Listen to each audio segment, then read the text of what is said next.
as Kill Stealer. Yeah.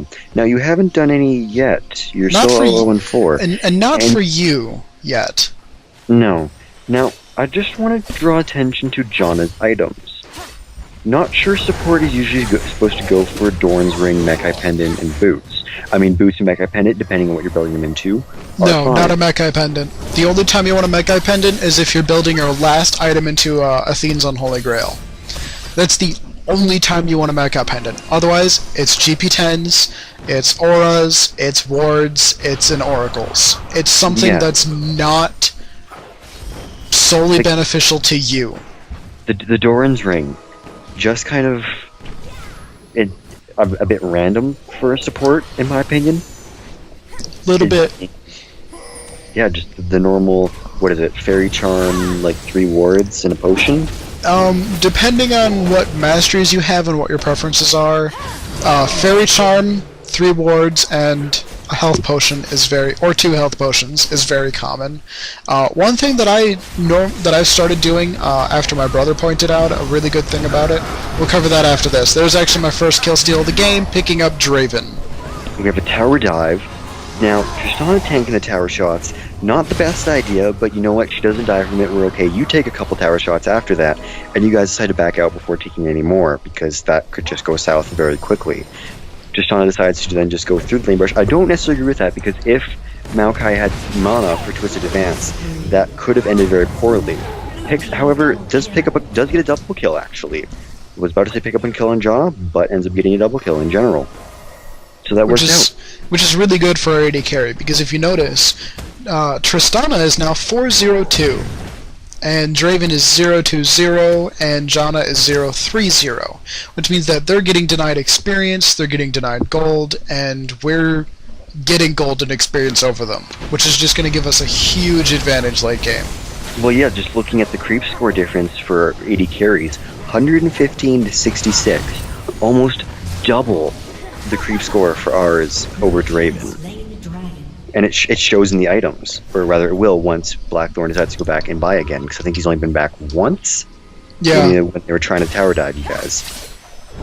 And yeah, actually if I pull up the current gold, he is 2.4k just sitting around in his inventory. That is pretty much... He's going to turn that into a Bloodthirster once he goes back. Yeah, it could actually almost even outright buy the rest of Infinity Edge. Oh, no, it looks like he does buy the Infinity Edge then. Yeah, he outright buy Infinity Edge. Now, a sub 20-minute Infinity Edge, that's usually what most AD carries are looking for. If you can get it earlier than 15 minutes, then you are, by any and all definitions, fed. You're golden, because then you don't even really have to then start... I mean, you kind of want to stay in lane, but you could probably go up middle, maybe in a minute later after you get that. Just try and poke at their AP mid, depending on if they're too far out, and you could end up even picking a kill up there. We have Maokai initiating onto our AP middle, Datara. However, Gragas not there to follow up with anything. It was either a miscommunication or just a lack of communication, because Gragas had full mana, and they probably would have been able to do some things to Ahri, especially considering that Gragas even has his ultimate as well. Yeah, he could have knocked her back, and maybe, but granted, Dat has his ultimate up as well, so he could have gotten away, but they could have done a lot more damage. Now this part right here, yeah. Not the greatest. I'm not even sure totally why he was going up there alone. I wasn't actually in game. We did ping letting him know that they were all there, and I think if I'd been a little bit closer to him, it would have been a better engage, because I have my ultimate ready, and Sona's ultimate is called Crescendo, and what it does is it stuns everyone in a small line, just like that, for 1.5 seconds.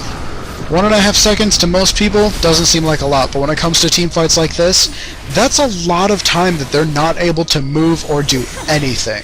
And we have a gank coming in through our jungle through Banished Toss ultimate. And there's my second kill. You end up kill stealing our Fiora's ultimate through. I'm gonna hope at least a power chord, giving a reason to KS if it's just normal auto attack. That wasn't even a power chord. That was just a Q. That was just a Hymn of Valor. That's just sour. It's because I'm leveling it next. It's level 3 if you look at it. Yeah. No. So overall, in terms of gold, we are over 6k gold ahead of them, which is about an item and a half, depending on what item you're going for. I mean, our AD carry, has an Infinity Edge, an actual item built over Draven's DF Sword and Dagger. And now, I'm not totally sure why he went for the Dagger over picking up like the pickaxe or something to help finish off the Infinity Edge, or going for Bloodthirster first, maybe getting the Vampiric Scepter. Now, if you notice, Zero tried getting their blue there, but he smited it a little bit too early and didn't quite get it. Maokai's almost dead, and Janna comes in with a shield to save him. Now, you guys are outnumbered heavily, 5-3. You guys need to book it out of there fast.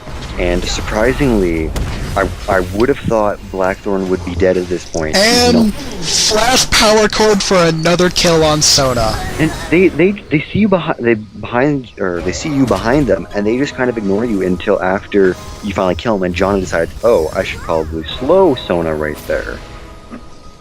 So they could have saved Maokai, if Janna had decided to use her slow on you initially before you could even flash, so that you wouldn't be able to flash to him.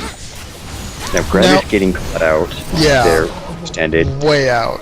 Charm, jump, dead. If you notice in chat, Xanath is on a killing spree. That doesn't happen too often with supports. It happens more often than not with me, but it doesn't happen too often with supports. And it really shouldn't happen. Those kills would be better anywhere else. I went on 2 killing sprees today in the same game. Again, the kills would be much better on anybody else. We have an ultimate on Janna. Draven doing, not sure if that was intended, but an awesome... it was his knockback. That little knock side, stopping... And there's my 4th and last kill for the game. Yeah, you're just... I'm pretty sure the 4 kills... I'm just soaking up the gold. For Blackthorn. So our AD carry should probably be at like 8-1-4 instead of 5-1-4. And Fiora should be 1-1-2. Yeah. And overall, they're not having the best of games. Now, I think that's just overall lack of coordination, because there have been ganks where, at least in my opinion, that probably should have worked and didn't. Probably just because everybody's not on the same page of when somebody's engaging, like the Gragas one, or just doing stuff they shouldn't be using, spending their mana like Malphite when he could have been saving it for when Maokai comes up. Or instead of chasing Zero Soma on a Mumu when he had no health and no mana, they should have turned around to me to get blue buff back, because securing blue buff on someone on their team is a lot better than letting someone else's support walk away with it, because a support with blue buff is a really nasty support, especially with someone who has heals like Sona or Soraka, because it means that they're getting those heals out all that quicker. It's allowing whoever's in lane with that support to stay there much, much longer than they normally should be. And we just had a tower dive up at top, killing Malphite, and then going straight for the tower, taking a couple tower hits, going very close to low health on Fiora doing that, but she goes back in the brush and starts recalling. Now, this, I think we're getting to the part where I was watching it and I'm kind of thinking, Anthony hasn't been warding up top too much. And I think that's going to be coming up soon. Probably. And as a solo top, that's what I mean. Yep, because he's got Regals now. You kind of want to be warding top to know when somebody's coming up. Depending on where you are, how far you push, you'll want to be warding in different parts. However, because you just finished pushing and you're coming back, throwing a ward at the river, probably one of the better places to put it at this moment. And it has saved me from a lot of ganks, and has actually turned them around, because I know they're there. I can end up picking up a kill and getting away safely to my tower anyway. Or even if you can do it right, kind of play bait in the lane and just like go back and forth and look like you're going to be an easy gank, and that's going to make their jungler wait around up there longer, which is denying their jungler experience, which means they're easy to counter jungle, and it means that they're getting less experience and money. See, and just putting the ward there now, forcing them to engage, 4 of them are there. If he had a ward there earlier, he would have known they're waiting for him and wouldn't have even walked out into lane. Yeah. They really wanted the top tower, apparently. They just wanted everybody there. And yeah, I remember because you were talking and you were like, Anthony, you should ward top river brush, and he all he said was just wait 3 minutes. Yeah, because like literally, I mean, maybe he actually warded the top there because I've been saying like you should probably ward. He did.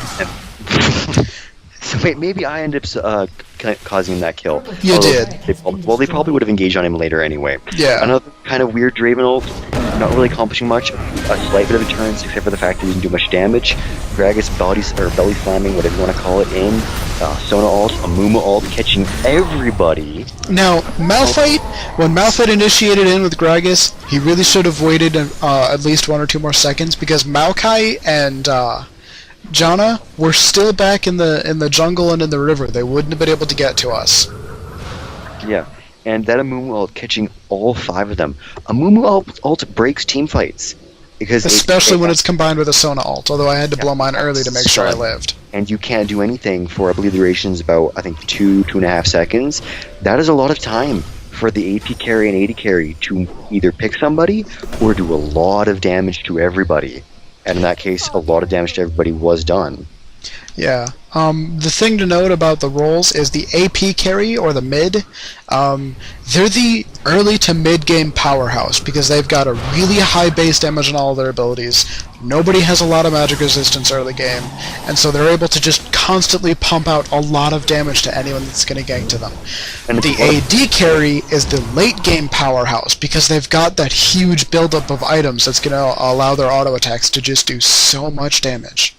Yeah, and with a Bloodthirster and an Infinity Edge, I think Tristana's already getting to that point 26 minutes into the game. Yeah. When the only 2, well, I guess 3 people with any armor are Malphite and Maokai, and I'll include Janna in there with cloth armor. I'm not going to include Janna in there with cloth armor. In terms of just getting an armor over their base, Janna's included, not with armor in general, of actually having any decent amount of armor.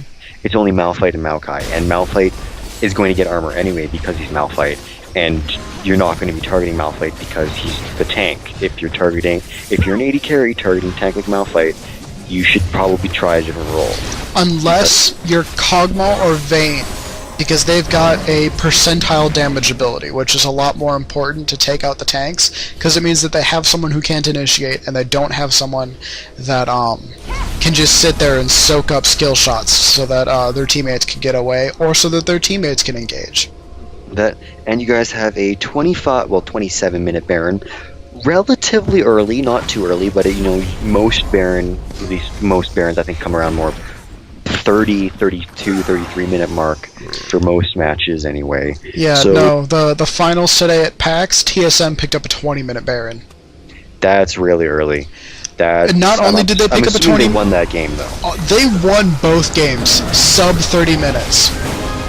Here we have a tower dive through a Banished Toss and ult, and that Baron buff coming out really on top for our team. Yeah, and Maokai probably should have popped his ultimate a bit earlier after probably 2 or 3 people on his team died, because at that point it wasn't really soaking up much more damage anyway. And you guys get an ace, and you guys are starting to push mid, waiting for some creeps, because tanking a tower without any creeps is not fun at all. In any situation. Let's go back to that fight for a second and discuss something. Now, after Mumu engaged, I was actually getting in line to lay down my ultimate and hit, I think it was Maokai and Malphite. So that's only 2 out of their 5 people that I would have hit. Because Janna used her ultimate and knocked everybody back through Howling Gale, it actually put me in the perfect position to hit 4 people with my ultimate. Yeah, having deep positioners like Gragas ult or Alistar headbutt, you need to be careful of when you're using them and how you're using them, because they're great, they can push somebody out, it'll make them overextended. However, it can backfire, as in that case, or in a game that we played, we haven't casted, we may cast, we may not. No, we're going to cast that one, because I want to show the world that. Okay, so then you guys will see this in a bit, but I'll tell you roughly what happens.